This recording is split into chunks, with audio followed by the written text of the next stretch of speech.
Pista Apolohetica dito sa Veritas 846, ang radyo ng simbahan.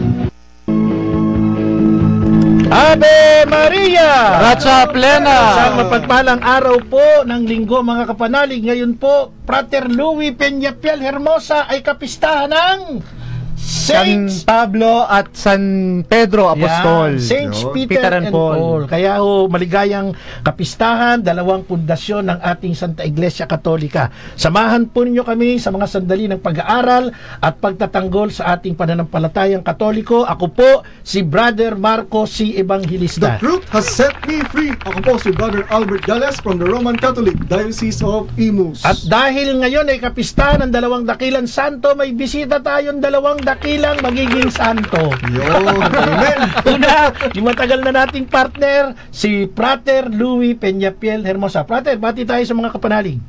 Isang mapagpalang hapon po sa mga kapanalig. Ito po si Brother Louis Hermosa ng Company of St. Dominic, Archdiocese of Manila.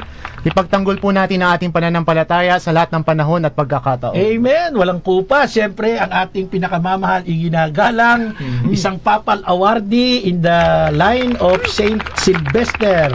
Hindi to ordinaryo papal naman. awardee. Ito naman, kung ikaw si Paul, ito naman si Peter. Ang ating iginagalang Major Brother Carmelo Cortez. Magandang hapon po sa inyong lahat at happy fiesta ni St. Peter and St. Paul. Amen. One Catholic Church. Yan ang the best, di ba? Kaya ako nakared eh. Ewan ko sa inyong dalawa, bagay kayo nakared. Siyempre, kasama ho natin sa ating technical side ang ating ginagalang, ang ating brother engineer Marlon San Diego, at siyempre ang magandang lalaki nating production assistant si brother John Gutierrez. Hindi pwedeng hindi banggitin yung dalawa dahil kumbaga sa aeroplano yan yung magkabilang pakpak. Hindi tayo pwedeng lumipad pag wala yung dalawang yan. Amen? Amen. So ngayon po, dahil kapista ng ating dalawang dakilang santo, Saints Peter and Paul, ito ang ating pag-uusapan, Brother Louis, Frater Louis, Brother Albert, and Brother Carmelo. Pero bago yan, ay gusto ko munang pasalamatan, Major, si Governor Daniel Fernando ng Bulacan. Dahil kahapon sa kapistahan ng Immaculate Heart of Mary, ay i-dedicate yung consecration ang buong lalawigan ng Bulacan sa kalinis-linisang puso ng mahal na Inang Maria. Nakasama natin doon si Reverend Father Jojo San Jose, at sapagkat ito'y isang dakilang pangyayari, ito po ay effort ng mahal nating Brother Carmelo Cortez. Brother Carmelo, ano ba yung ating intention doon sa ginawang consecration kahapon ni Governor Fernando sa lalawigan ng Bulacan? Pakibigyan natin ng ilang pahapyaw. Una-una para lalo natin ipagkahingi natin ang awa, tulong at gabay ng isang ina sa pangalaga ng kanyang anak sa pamamagitan ng ating Panginoon Jesucristo. Tsaka maganda yung sinabi mo, ang puso ang pinakasentro at pangunahing bahagi natin, na pagka ang puso, kung nasa ng puso, nandoon ang kayamanan. Kaya sabi ni Frater, paano kang magkakaroon ng magandang puso kung ikaw ay pabor sa diborsyo, kung ikaw ay pabor sa yung sa mga homosexuality, do sa lethal injection at iba pa. Major Carmelo, Brother Carmelo. So importante yun, sabi ko nga, sana banggitin din kahapon ni Major na kapag ang puso mo ay puno ng corruption, hindi rin nangyayari, di ba, ang consecration. Salamat po, Major Brother Carmelo Cortez, sa effort mo na italaga ang lalawigan ng Bulacan through Governor Daniel Fernando. At lahat ng mga probinsya, sabi ko nga kay Governor, magiging impluensya siya para ma-encourage natin yung iba pang gobernador na magkaroon ng ganitong consecration. Kaya lang, si Major Carmelo ay iiwan na naman ako. Pupunta na naman to ng Europa sa July. Oo, iiwan na naman ako. Kailan ba ako bibitbitin dito? Okay. At para lahat ng dako maitalaga natin sa ating kalinis-linisang puso ng mahal na Inang Maria. Shout out po kay Brother Pete at kay Sister Ami Dugang na nakikinig na nanonood sa atin ngayon. Siyempre, ganun din po kay Sister Harriet Ong Banson and family. Diyan po sa tinatawag nating Capiz, no, yung Rojas City.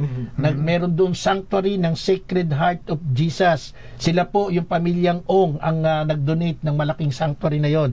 At salamat sa aking tinuluyan doon na isang Catholic preacher, si Brother Reggie and Sister Lot Ignacio. Mabuhay po kayo. Okay, so ngayon, Brother Louie, pag-usapan natin yung dakilang kapistahan ng dalawang apostol, si San Pablo at si San Pedro, or si San Pedro at si San Pablo.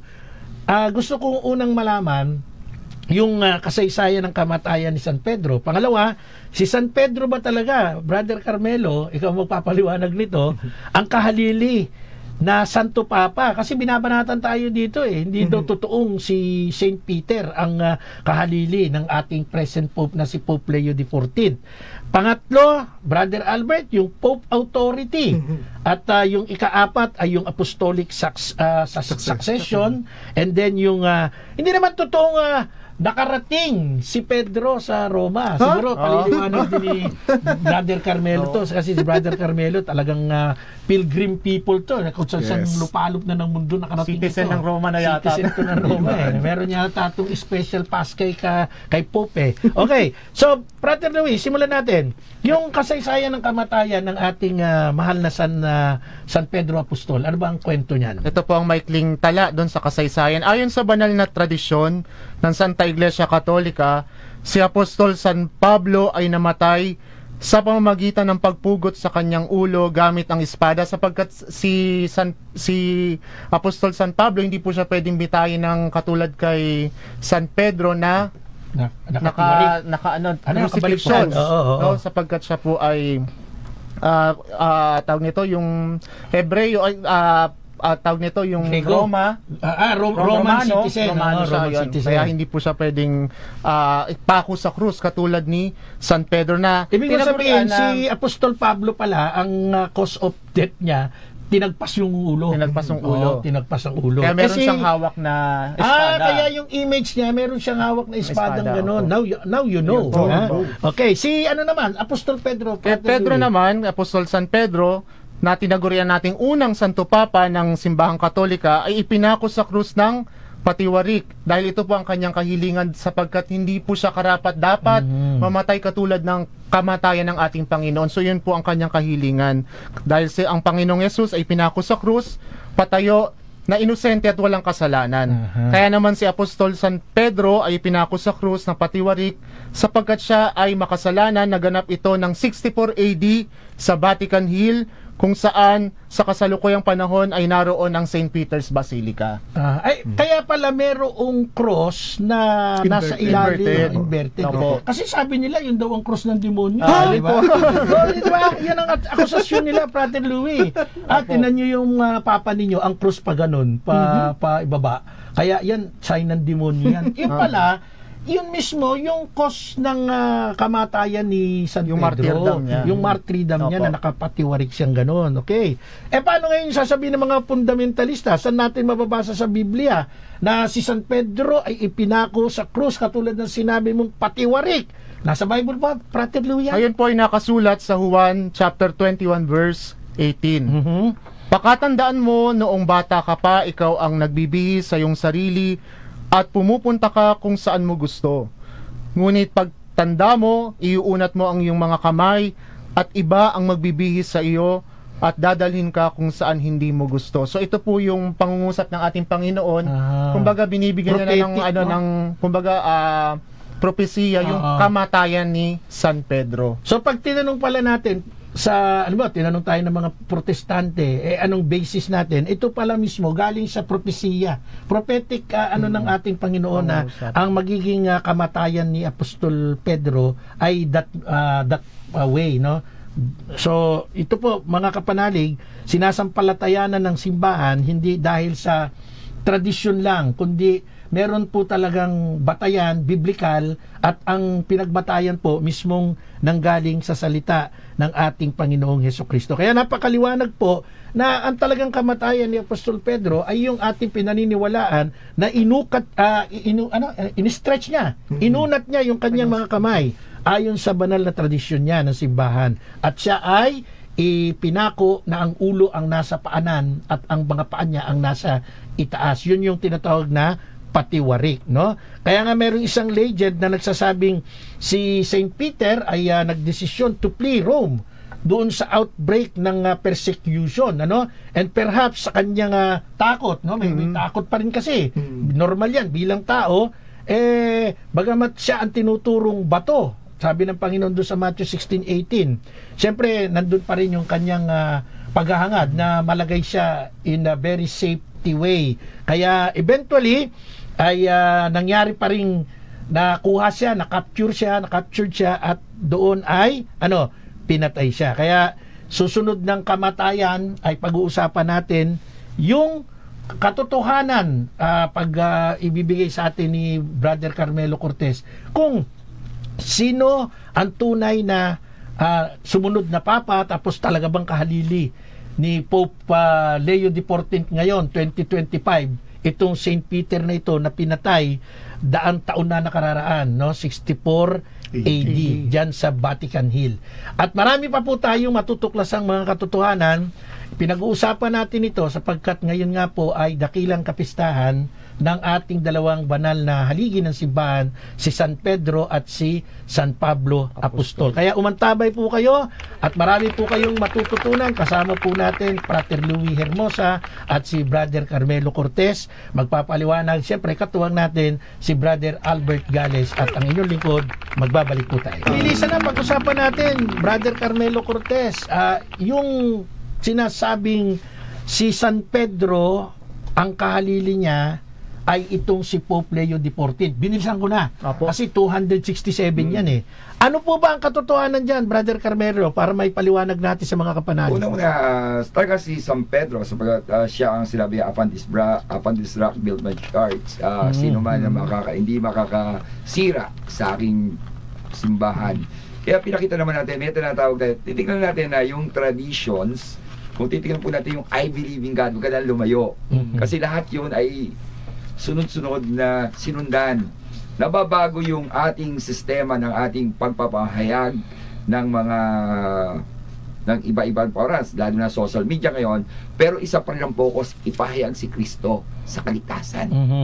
Kaya yung successor, kaya mahalaga yung apostolic successor, kasi yung susundan ng Santo Papa, at kaya nga po tayo, tuwing mamamatay ang Santo Papa, hindi tayo humihingi ng nagdarasal na sinasabi natin na bigyan tayo ng Santo Papa na galing kay Kristo. Kung hindi, bigyan tayo na kasunod ni Halili ni Pedro. So yun ang way ng prayer na ginagawa dyan sa conclave. Di ba? Maraming hindi nakakaalam yan, Major, Brother Carmelo, di ba?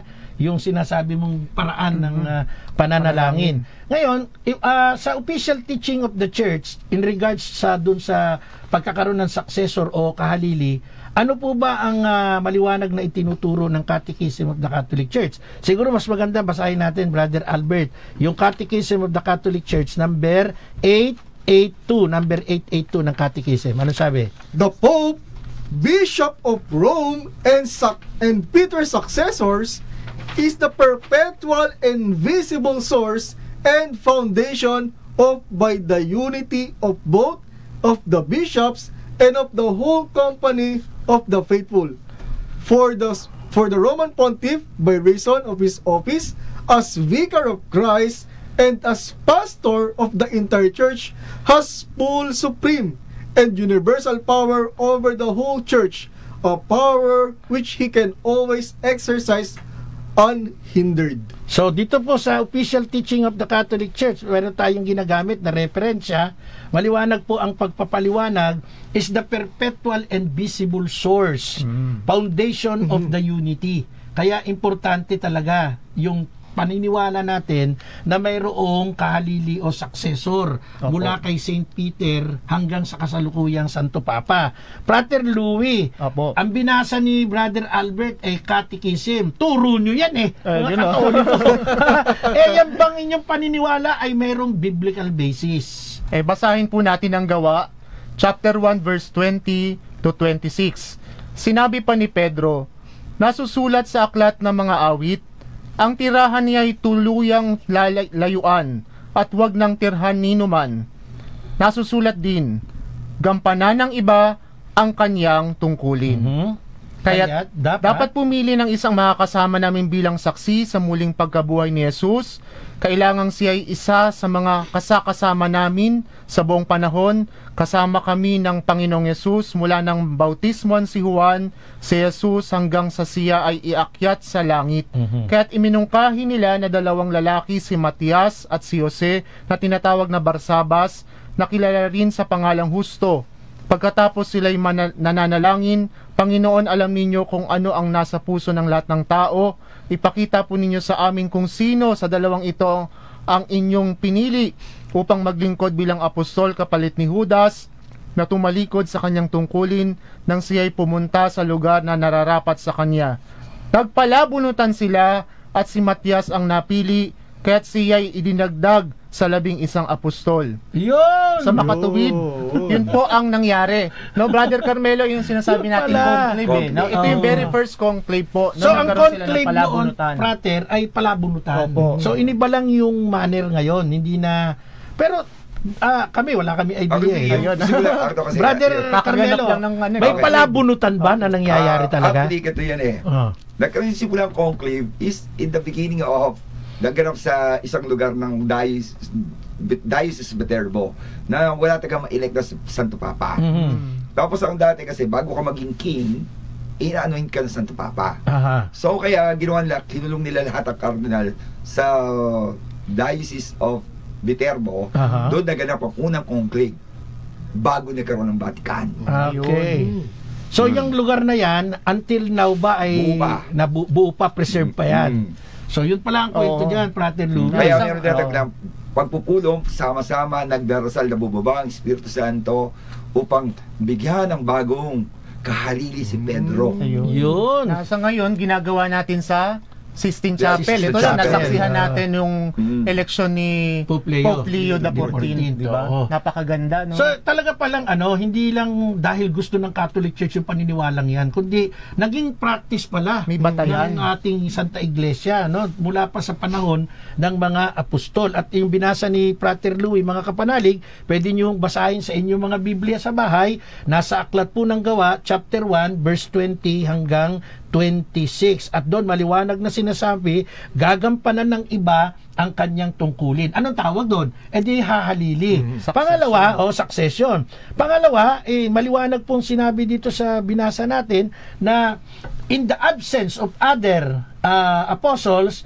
matik na meron silang pipiliin para maging kahalili. At dito nga sa kwento na binasa ni Prater Louie ay nakita natin yung 2 lalaki, si Matias at si Jose, na tinawag na Barsabas. So meron pang isa, yung si Justo, tawag na Justo, diba? Ano ang ginawa? Nanalangin at makaraan yan ay nagkaroon ng kapalit si Judas, yung taksil na si Judas. So yan po, mga kapanalig, klarong-klaro po na nasa batayan ng Biblia. Another question, Brother Albert, ikaw naman ang sumagot. Ito yung Biblical ba yung tinatawag nating si Pedro nagkaroon agad ng kahalili after Peter nagkaroon agad ng kahalili? Yan ba ay meron tayong paghahanguang referensya sa banal na kasulatan, Brother Albert? Ito ang pinakamalupit. Meron. Malupit? Malupit, meron.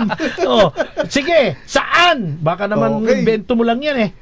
Ito po ay magbibigay tayo ng 2 karakter. Aha. Una, si Linus. Pangalawa, si Clement. Si Pope Clement. Clemente. Yun. Yung pinalitan ni Anacletus. Ngayon, si Saint Linus ay atin pong mababasa sa 2 Timoteo chapter 4 verse 21 hanggang 22. Pilitin mong makapunta dito bago magtaglamig. Kinakamusta ka ni na Eubolo, Pudente, Lino, Claudia at ng lahat ng mga kapatid. Samahan nawa ng Panginoon ang inyong espiritu, sumainyo nawang lahat ang kagandang loob ng Diyos. So, pag binanggit natin from Peter, ang umupong kasunod ay si Linus o Lino. Ito po ay nasa 2 Timoteo chapter 4 verse 21 to 22. Sino ang sumunod kay Linus o kay Lino? Si Anacletus. Anacletus. Iyan ba ay makikita natin sa banal na kasulatan? Bagamat wala po tayo makikita sa banal na kasulatan, pero yung humalili kay Anacletus ay atin pong matutunghayan at mababasa letra por letra Nasa Bible sa banal na pen. kasulatan. Akala ko sa Catechism na yun eh. Hindi po. Saan? Pakibasa natin. Mababasa po natin ito sa Filipos chapter 4, verse 3. Magandang balita, Biblia. Ipinapakausap ko rin naman sa iyo, tapat kong katuwang, tulungan mo ang dalawang babaeng ito, sila man ay kasama ko nagpagal sa pagpapalaganap ng magandang balita, kasama si Clemente at ang iba pang mga kamanggagawa ko. So, ibig sabihin, kung pag-uusapan natin by name, talagang klaro na from Peter, umupo si Linus, and then si Clement. At sumunod-sunod na yung mga yan hanggang ma-reach natin itong ika-267 na si Pope Leo XIV. Sabi ko nga po mga kapanalig, napaka-importante po yung link. Di ba? Kasi pag tinignan natin ang link, nag-base tayo sa link, ang tawag po dyan, history. Yes. Pag hindi ka tumingin sa history, hindi ka makakarating sa present time. Storya Kailangan bumalik ka. Di ba? Halimbawa, sa atin ngayon, ang present na Pangulo natin sa Republika, simplihan na lang natin, si Bongbong Marcos, Pangulong Bongbong. Pag umurong ka, si Digong, Pangulong Rodrigo Duterte. Pag umurong ka, bago si Digong, ay si Pinoy, no? Benigno Aquino III. And then, after ni Pinoy, before si Pinoy, ang naging Pangulo ay si Pangulong Erap. And then si Erap, si Gloria Gloria Macapagal-Arroyo. Gloria Macapagal-Arroyo, favorite ni Medyo Tapos si Erap, si Ramos. Fidel Ramos, tapos si Fidel Ramos, si Cory Aquino, tapos si Cory Aquino, Ferdinand Marcos Sr., tapos si Diosdado Macapagal, hanggang makarating kay Emilio Aguinaldo. Yung tinatawag natin, Brother Marco, na rooster. Yan, di ba? Meron kang Rooster. profiling na ganyan eh. Di ba tutumbok mo ngayon yung present hanggang dun sa nakaraan? O sige, Prater, pag-usapan natin yung ibang sekta. Total, mahilig silang kumunti na sa atin eh. Tingnan nga natin yung mga kahalili ng pangunahing kulto. O dito muna tayo sa Pilipinas. O magbigay tayo ng halimbawa, Iglesia ni Cristo 1914. Oh, Na 1914. favorite Bakit ka. naman may 1914? 1914 sila natatag. O sige, sino nagtatag? Si Felix Manalo. O after Felix Manalo, sino sumunod? Si Eranio. Eranio. Si Eranio, anak na lalaki ni Felix. Felix, O opo. di natapos si Eranio, namatay. Sino sumunod? Si Eduardo. Yan, si Eddie Boy ngayon. Si Eduardo. O ngayon, pag si Eddie Boy nawala na, ang kasunod, sino? Yung anak ni Eddie Boy. yun. Yun. Baka hindi mo alam. Tinaas na yung kamay. Updated kayo dyan. Oo, di ba? O, ganun din naman sa iba't ibang mga sekta. Sa Saksi ni Hoba. Oh, naalala ko si Tatang pag sinabi ko Oo nga Saksi eh, ni si Hoba. Tatang eh. Sabi niya, ayusin mo naman, wag Hoba kasi pag binaligtad, baho eh. Sabi ko naman, wala naman akong ganun eh. Basta Saksi ni Hoba. Okay. Yung past president ng Watchtower Society, siyempre ang founder dyan, si Charles Taze Russell. Oh, Brother Albert, baka kilala mo yung sumunod kay Russell. Sino ang sumunod sa founder ng Saksi ni Hoba? Si Joseph Franklin Rutherford. Aha. Yan. And then? Nathan Homer Knorr. Aha. Frederick William Franz. Then? Milton George Henschel. And then? Don Alden Adams. Aha. At sa kasalukuyan, si Robert Siranco. O, kita mo na. Ayun. So, ibig sabihin, from Robert Siranco na siyang president, 2014, present, no? 2014 siya na talaga, at inikot mo pabalik, matutumbok mo itong si Charles Taze Russell. Ganon din ang member ng dating daan. Siyempre, ang unang nanindigan dyan ay si Daniel Rason na. Ngayon, o bago Daniel Rason, si Eliseo Soriano. Si Eliseo Soriano ay produkto naman ni Perez. Si Perez, Nicolas Perez. produkto naman, Nicolas Perez, produkto naman ni Felix Manalo. So makikita mo, di ba, parang ikot-ikot lang sila. Pero tumbok mo, kaya natin bilangin sa daliri natin. Pero pagdating sa usapan ng simbahang Katolika, sige, bilangin mo yung 267. Abe, ako nabilang ko sa Pangulo ng Pilipinas mula kay Bongbong Marcos hanggang kay Diosdado Macapagal lang eh. Kasi mahirap mo nang kabesaduhin ng gandong kay Emilio Aguinaldo. So ang ibig sabihin, tama yung sinabi ni Brother Carmelo, ito yung profiling natin, rooster natin na ang simbahan mula sa panahong tinayo ni Jesus hanggang ngayong 2025 ay nagpapatuloy sa pamamagitan ng mga kahalili. Panalig, nasa ikalawang bahagi na po tayo ng ating palatuntunan na apolohetika. Salamat sa Diyos, salamat po sa ating management. Siyempre, hindi natin pwedeng kalimutan ang ating retiradong Pangulo, Father Anton City Pascual, at ang ating kasalukuyang Pangulo, Reverend Father Roy Billen, at ang ating station manager, Madam Riza Mendoza, sa pagbibigay ng opportunity sapagkat ang programang apolohetika 18 taon na po sa ating himpilan, ang radyo ng simbahan.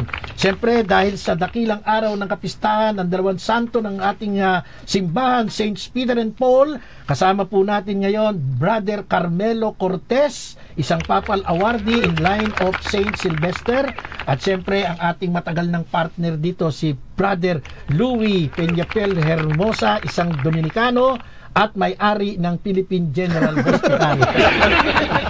Kasi nung nagtrabaho, engineer sa PGS, hindi na makapag-report dito sa atin. Nakatali na siya doon. Gamitin ang lahat ng mga may sakit. Siyempre, kasama natin ang ating partner, Brother Albert Gales from the Diocese of Imus, at siyempre ang inyong tinig na kasama sa loob ng 18 years, Brother Marco Evangelista. And kudos kay Tatang Larry Malyari, rest in peace, 16 years nating kasama. Siyempre ang ating Technical Director, Engineer Marlon San Diego, at ang ating Production Assistant, ang magandang lalaking Brother John Gutierrez. Lagi ko sinasabi magandang lalaki. Gusto ko magkaroon ng shota to agad dahil wala, matagal nang walang shota. Okay. So, balik tayo sa ating topic mga kapanalig, no? Shout out Jair Di Masana Gabriel, no? O, yan na naman si Jose Protasio Corilla. Hello, Brother Carmelo. Matulog ka na. Titik ka ng titik sa bulaklak Kasi nakahapon, pwede ba ako magkwento? Wag. Kasi yung bulaklak, hindi ko talaga mapigilan. Kapistahan ng ng Immaculate Heart of Mary. Ngayon, merong healing session. Nilagay sa dibdib namin. Na-imprint dun sa dahon ng rosas na puti yung image mismo ng Immaculate Heart of Mary. Kahit naman sino makakita nun, hindi makakatulog, di ba? Kasi para bang sinusundo na. Merong healing session po akong pinuntahan kahapon. Ayaw magpabanggit Yung healing session special po. Alam niyo kung bakit? Biyaya ng Diyos. Meron pong rosas, puti. Ikaw ang bibili. Hindi ho galing sa kanya. Yung rosas na yan, yung petal, ipagdadasal niya yan, ilalagay sa dibdib mo. Sa loob lang ho ng, bumilang ka kahit 1, 2. Huwag ka na bumilang na hanggang 5, 1, 2. Kunin mo yung petal of rose na nilagay sa dibdib mo. Mai-imprint po doon ng isang sacred image. Yung nakita ko sa akin, napakalinaw, Immaculate Heart of Mary. Si Brother Jose Protasio Corilla, pagkuha niya, ang nakita naman niya ay Mary Help of Christians. Kasi taga Don Bosco rin siya, laking Don Bosco yan. So, sino man naman na hindi mamamangha doon? And then, may ordinaryong tubig, yung mineral water, na binili mo rin, ipagdadasal ng taong ito, pag binuksan, pag isinalin sa lalagyan, nalalagyan mo din, Brother Louis. Pag isinalin, habang sumasalin yung tubig, nagiging napakabangong langis. At ang amoy ng langis na yun nga parang amoy rosas at amoy, alam mo yung sa sa ordination ng mga pare, naghahalo-halong ganun. Kaya ang feeling mo, nasa langit ka kasi may something na kakaibang nakita, hindi lang nakita na amoy. So yan po ay healing session. At hindi ko po sinasabing ang naghihiling namin diyan ay si Brother Carmelo Cortez. Hindi ko po gustong banggitin ang pangalan niya. Nakasama ko po ngayon. Okay, wag ka na umimik. Kasi masarap i-share. Alam mo yung para ka ng ecstasy na nag-manifest ba si Mama Mary? Hindi, kakaiba talaga. Something, sayang si Albert, niyayaya namin. Sabi niya, sino bang ano bang gagawin? Ayaw, brother. Ayaw, medyo ayaw. Sige, punta na tayo sa topic natin. So, mga kapanalig, tulad ng ating pinag-usapan na Frater Louis, si Oo. Pope Leo XIV natin, 267 na sa hanay ng mga naging Santo Papa mula kay Saint Peter. Ngayon, paano ba nangyari na ang simbahang Katolika patuloy na nagkakaroon ng kahalili? Although may nasa na natin kanina dun sa aklat ng gawa, di ba? Opo. Paano nagkakaroon ng kahalili hanggang ngayon? Sapagkat ang simbahang Katolika, di ba, ano ang dahilan na nagpapatuloy ito, Frater Louis? Kasi may pangako si Jesus, May pangako, di ba? opo. Ano ba pangako ng Panginoon? May pangako siya dun sa Mateo chapter 28 verse 20. Tandaan ninyo, ako'y laging kasama ninyo hanggang sa katapusan ng panahon. At ang simbahang ito ay pinapatnubayan ng Espiritu Santo. Kaya nga, yung nakita natin nung eleksyon ng Santo Papa, yung pamamalakad ng simbahan, talagang structured siya. Talagang ginagabayan ng Espiritu Santo, hindi nagkakamali. Hindi sabog, Hindi ano? nagkakamali Oo, sa hindi turo sabog. ng simbahan at hindi nahihiwalay sa aral ni Kristo. At saka hindi nagkakaroon ng issue na bakit yan ang na-elect, di ba? Oo. Kasi merong ibang Brother Carmelo, may ibang kulto na sila mismo sa loob ng pamilya medyo nagkakaroon ng mga Pagulo. sigalutan di ba? Bakit yan ang naihalal o bakit ito ang pumalit? Tandaan mo kaya nagkaroon ng pag-aalburuto sila Perez, may ganyang kwento. Oo. Kaya nagkaroon din ng alburuto sa loob ng dating daan ni Eli Soriano dahil hindi nila ini-expect na ang pamangkin niyang buo na si Daniel Rason ang hahalili sa kanya. Ang akala nila si Sister, ano ba yan? Yung tagabasa Luz. niya. Si Luz. Si Sister Luz. Kabos ni Juana. Di ba? Juana de la Cruz. Nagkaroon ng pagkasisigalutan. Opo. Sa Catholic Church, tayong mga Pilipino, ang expectation natin nun, si Cardinal Tagle Opo, natin opo. Talagang binubus natin, di ba? Cardinal Tagle. Pero nung naihalal si Provost, si Cardinal Provost at naging Pope Leo XIV, walang reaction, walang nag-react, ay bakit ganoon, di ba? Ang masasabi lang natin, ay hindi napili ng Espiritu Santo di ba? So ano ang patunay, Brother Albert, na ang simbahan na sinasabi ni Frater Louis pinangakuan ni Jesus ay guided ng Espiritu Santo? Meron ba tayong batayan sa Bible dyan? Pakibasa nga natin yan. Ito po ay ating mababasa sa 1 chapter 14 verse 26. Ngunit ang patnubay ang Espiritu Santo na isusugo ng Ama sa pangalan ko ang siyang magtuturo sa inyo ng lahat ng bagay at magpapaalala ng lahat ng sinasabi ko sa inyo. Ayan, mga kapanalig, tanda po natin ng simbahan na sa kabila ng lahat ng pinagdaanan nito ay ginagabayan at laging pinapatnubayan ng Espiritu Santo at mas lalong higit sa aral na ito. Ngayon mga kapanalig, atin bang masasabi na ang kapangyarihan naman ngayon ng Santo Papa ay biblikal? Puntahan po natin yung pagtawag ng Panginoong Jesucristo kay Apostol San Pedro na dati ang pangalan ay si Simon. At ito po ay ating mababasa sa Lucas chapter 5 verse 10 hanggang 12 sa ang salita ng Diyos. Na mga rin sina Santiago at Juan na mga anak ni Zebedeo na mga kasosyo ni Simon, sinabi ni Jesus kay Simon, huwag kang matakot, mula ngayon hindi na isda ang uhulihin mo, kundi mga tao na, upang madala sila sa Diyos. Na maitabi na nila ang kanilang mga bangka, iniwan na nila ang lahat at sumunod kay Jesus. Tandaan po natin mga kapanalig, ang ating Santo Papa ay meron po siyang tinatawag na Ring of the Fisherman. Ito po ay Fisherman's tumutukol, ring. Fisherman's Ring. Ito po ay biblical at ito po yung ating binasa sa Lucas chapter 5 verse 10 hanggang 12. Sapagkat si Apostol San Pedro na dating mangingisda na tinawag upang mamalakayan ng mga tao na sa kasalukuyan ngayon, at siya ngayon nagginagawa at pinagpapatuloy ni Pope Leo XIV. Teka, speaking of Fisherman's Ring, Opo. Brother Carmelo, ikaw, familiar ka, lagi ka sa Vatican, nakakaharap mo personal lang mga Santo Papa. Katulad ni Pope Francis, namatay si Pope Francis. May suit siyang sing-sing, di ba? Pagka namatay ang Pope, ano ang ginagawa dun sa singsing? Ito ba yung singsing niya ni Pope Francis? Ibibigay din kay Pope Leo? Ganun ba ang Hindi. sistema? Paano po ba yan? Pagkamatay ng Santo Papa, kasi maganda to eh. Actually, tradition talaga, sinusunod, pagkamatay ng Santo Papa, pagtawag ng Santo Bakante, si yung, hindi sumagot ng Santo Papa, patay na. So, tatakpan nila yung tapos sisirain yung ring. Pero ngayon, nakita natin kasi nangyari kay Pope Benedict, buhay pa siya eh. Kaya lagyan lang siya parang lagyan lang siya ng mark.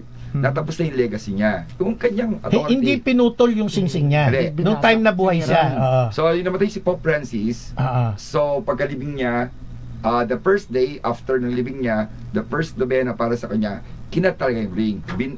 Kasi ibig sabihin, tapos na yung legacy ng Papa Neto. Eh, hindi mo na pwede gamitin. Kagaya namin, meron kaming Papal Bulls.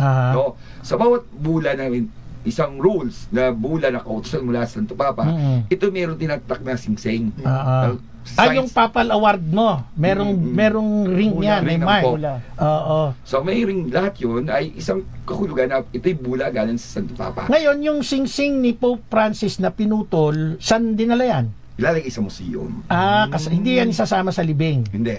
Kaya lang yung singsing niya kasi paborito sa Santo Papa, simpleng singsing. Yun ang sinama sa kanyang libing na alam mo naman Santo Papa Francisco, medyo simple lang siya, no?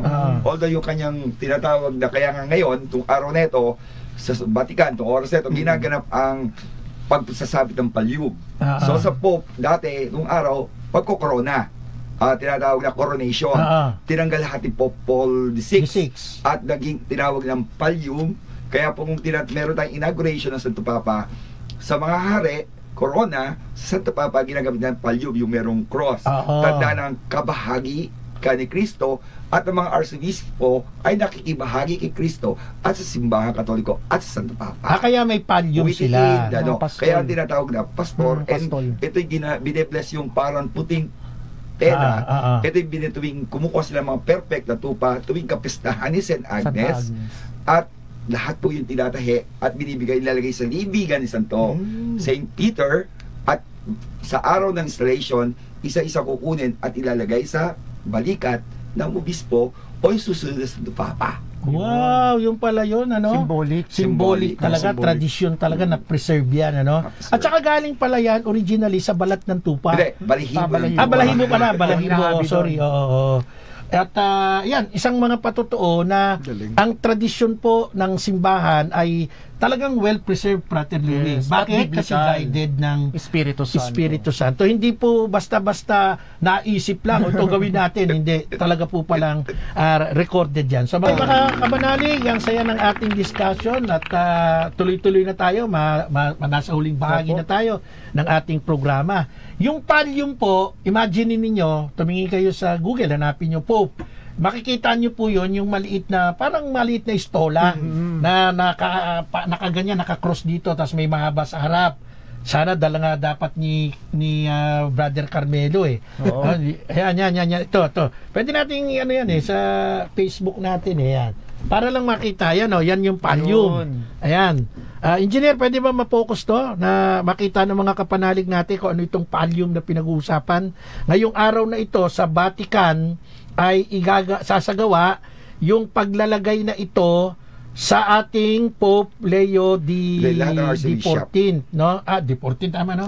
D14 at mga kardinal, mga obispo. Okay. So ano ang importansya nito? Ito po ay kahalintulad ng coronation sa mga hari ng mga monarkiya. So ito yung instead na corona ay ito yung naging kapalit sapagkat ito'y binago ni Pope Paul, di ba? D6, yung bago si Pope John Paul I, tas Pope John Paul II. Yan ang unang Santo Papa na dumalaw dito sa Pilipinas. Panahon ni Pangulong alam ko Pangulong Marcos na rin yan, Pangulong Marcos. So, yun po mga kapanalig, importanteng alam natin bilang Katoliko na itong mga practices, tradition sa loob ng simbahan, ito po'y well-preserved ng Espiritu Santo. Ayon po sa kanyang pangako, doon nga po sa binasa kanina ni Frater Louis na sinabi ni Jesus, tandaan ninyo, ako'y kasama nyo hanggang sa katapusan ng sanlibutan. Pangalawa, sinabi rin niya dun sa John na ang sabi niya ay sa inyo, bababa sa inyo, isusugo ko sa inyo ang Espiritu Santo na siyang magiging parakleto or magiging gabay ninyo, di ba? At ang kanyang authority, yan po ay mahigpit niyang itinagubilin doon po sa Matthew chapter 16 verse 19. Ibibigay ko sa iyo ang mga susi ng kaharian ng langit. Ang ipagbabawal mo sa lupa, ipagbabawal sa langit. Ang ipahintulot mo sa lupa, ipahihintulot sa langit. Brother Louie, basahin natin Catechism of the Catholic Church number 880. When Christ instituted the 12, He constituted them in form of a college or permanent assembly, at the head of which He placed Peter, chosen from among them.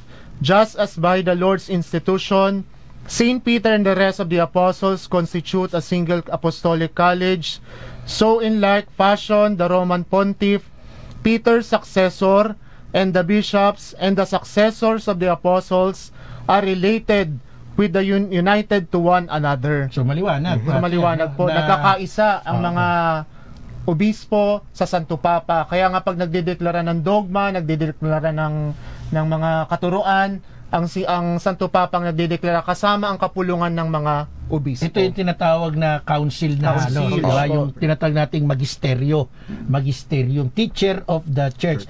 Brother Carmelo, ang Santo Papa nilalagyan ng pallium.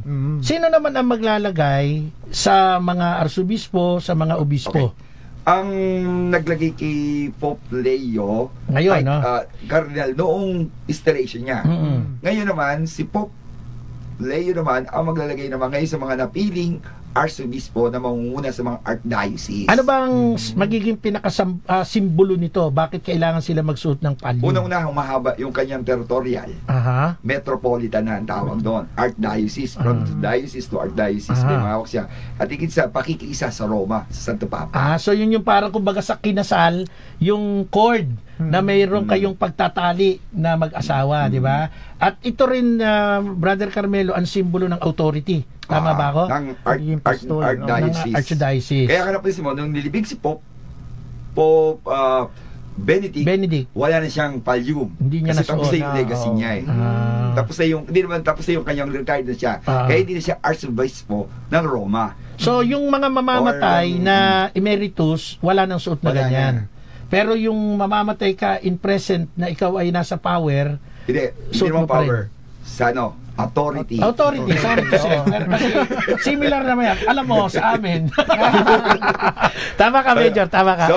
Iba yung power sa authority. Gusto ko lang tanungin. Kasi sa mga kapatid nating nagdududa, ang Katoliko ba hindi tunay o hindi galing sa saan? Ang Katoliko, isa lang pagpapatuloy lang na tayo galing kay Kristo. Sapagkat ang unang si Saul ay si Saint Paul ay isang Romano na pumapatay ng mga Kristiyano. Sa Bible yan Ang tawag sa kanya sa Saul. Doon tinawag siya ng Panginoon at kaya ang tawag sa kanya ay si Saul. Kaya nakausap siya ng Panginoon na kung may tinatawag Saint Paul of Conversion, tinawag sa Paul. Sa Damascus. Kaya nga po sa Holy Land may Ordon of Conversion Saint Paul at unang biktima ni Paul is si Saint Esteban. The first Catholic pinatay. Pinatay niya. Pinagbabato. Tama ba? Kasama doon si Paul. Basahin niyo natin sa mas malalim na sa gawa. Aklat ng gawa. Kaya kung sasabihin mo, kaya na-convert si Paul, ibig sabihin, tinawag siya ng Panginoon. Bakit ba ko inuusig? So napakaganda niya. At saka yung sinasabi ni Brother Carmelo dun sa conversion na site ni St. Paul, narating na rin niya ni Brother Carmelo, no? Kasi nga isang pilgrim master to Pupunta to kung saan. Shout out po sa lahat ng mga kapanalig na nakikinig. Okay, karagdagan po. Siyempre, ang oras natin medyo maigsi na, no? May isang patunay ng hindi lang authority, no, ang iniwan ng Panginoon sa ating Santo Papa o kay San Pedro, unang Santo Papa, na ibibigay ko sa iyo ang susi ng kaharian ng langit, pahintulot mo sa lupa, pahintulot sa langit, pagbawal mo sa lupa, pagbabawal sa langit. Alam niyo po ba, pati ang pangangalaga sa mga tupa, tayo ang tupa, meron tayong pastol. Si Jesus ang ating mabuting pastol, umalis siya, pero iniwan niya yung kanyang pagiging pastol, tagapagpakain ng mga tupa. At yan ay iniwan niya walang iba kundi dun sa lalaking pinili niya na magiging bato ng kanyang simbahan, si San Pedro. Brother Louie, pakibasa natin aklat ng Juan, chapter 21, verse 15 to 17. Pagkakain nila, tinanong ni Jesus si Simon Pedro, Simon, anak ni Juan, iniibig mo ba ako ng higit sa mga ito? Opo, Panginoon, alam ninyong mahal ko kayo, tugon niya. Sinabi sa kanya ni Jesus, kung gayon, pakainin mo ang aking mga batang tupa. Muli siyang tinanong ni Jesus, Simon, anak ni Juan, iniibig mo ba ako? Sumagot si Pedro, Opo, Panginoon, alam ninyong mahal ko kayo, sabi ni Jesus, alagaan mo ang aking mga tupa. Pangatlong ulit na tinanong siya ni Jesus, Simon, anak ni Juan, mahal mo ba ako? Nalungkot si Pedro sapagkat 3 beses siyang tinanong ng mahal mo ba ako? At sumagot siya, Panginoon, alam po ninyong lahat ng bagay, alam ninyong mahal ko kayo. Sinabi sa kanya ni Jesus, pakainin mo ang aking mga tupa. Dito makikita natin, Brother Louie, klaro no? Hindi lang basta authority binigay no? Kundi pati yung pangangalaga. Kasi yung sabihin na pakainin mo ang aking mga batang tupa, at 3 ulit niya tong sinabi, pakainin, alagaan. Ito po ay reflection na yung kausap ni Jesus, walang iba kundi si Simon Pedro, ang siyang magiging tagapag-alaga ng kanyang mga batang tupa. Hindi niya kinausap yung 12 o yung 11. Ang kinausap niya, very specific, si Apostol Pedro. Pakainin, alagaan ang aking mga batang tupa. Basahin natin Catechism of the Catholic Church, Brother Albert, number 882. Okay, muli po natin basahin. The Pope, Bishop of Rome, and the Peter's successors is the perpetual and visible source and foundation of the unity both of the bishops and of the whole company of the faithful. For the Roman Pontiff, by reason of this office, as Vicar of Christ and as pastor of the entire Church, has full, supreme, and universal power over the whole Church, a power which he can always exercise unhindered. At matutunghayan po natin ito, mga kapanalig, na talagang ang Panginoong Hesukristo mismo ay nagbigay ng talagang authority bago pa man siya umakyat sa langit. Basahin po natin ang 1 chapter 20 verse 22 hanggang 23. Pagkatapos, sila hiningahan niya at sinabi, tanggapin ninyo ang Espiritu Santo. Kung patatawarin ninyo ang mga kasalanan ninyo man, ay pinatawad na nga ang mga iyon. Subalit ang hindi nyo pinatawad ay hindi nga patatawarin. So yun, isang authority pa na patunay, talagang may iniwan, in-entrust ang ating Panginoon sa kanyang mga iniwang alagad, di ba? So mga kapanalig, marami pa tayong dapat pag-usapan para pagtibayin ang ating pananampalataya. Unfortunately, ang oras natin ay hindi sapat. Huling tanong, totoo ba na si Pedro ay nakarating sa Roma? Kasi binabatikos tayo ng mga protestante dyan Mabilisan na lang, Brother Louie, meron ba tayong biblical basis? Patunay na si Pedro nakarating sa Roma. Ito po, unang Pedro chapter 5 verse 13, the chosen one at Babylon sends you greeting as thus mark my son. Kinakamusta ko kayo mga kapatid na nasa Babylonia. Yung Babylonia po mga kapanalig, ito pa ay code name ng Rome. So kung babasahin po natin yung mga footnotes ng mga biblical scholar, ng mga talagang dalubhasa sa banal na kasulatan, binibigyan po ng yung code na ang ibig po sabihin ng Babylon ay ang Roma. Isa na dyan sa footnote na sinasabi mo, yung Revelation chapter 14 verse 8, Revelation chapter 17 verse 5, at Revelation chapter 18 verse 2. So, nakarating ba si Pedro sa Roma? Nakarating po. Bakit? Sapagkat ang Roma, ang code niya sa Bible ay ang Babylon or Babylonia. So, Brother Carmelo, marami pa tayong gustong pag-usapan, maraming karanasan mo sa iba't ibang paanig ng Europa, sa mismong Holy Land, pero wala na tayong oras. Sana makarating ka uli sa mga susunod. Pagbalik mo, after ng iyong pagpunta uli sa Europa, pagpalain ka ng Panginoon. Salamat sa iyong presensya sa hapon na ito. Salamat din of course sa ating mahal na Frater Louie Peñafiel Hermosa na nagbigay ng oras niya. Ngayon lang siya nagkaroon ng free time sa PGH, dito agad tumakbo sa atin. At sa lahat po ng mga sumusubaybay at nakikinig, maraming salamat po. Huling tanong, Nagkaroon daw ng 2 papa. Tatlo pa nga. Tatlo pa. Sabay-sabay. Hindi na kayo magugulat dyan. At muli, maraming salamat po sa inyong pagsama sa amin. Hanggang sa susunod po nating programa. Shout out sa aking brother nandyan sa Australia, Brother Ferdinand Marlo Lopez. Ako po, si Brother Marco Evangelista, kasama si Brother John Albert Gales, kasama si Frater Louis Peña Pelhermosa, kasama si Brother Major Carmelo Cortez, ang ating technical side engineer Marlon San Diego, at ang ating production assistant John Gutierrez.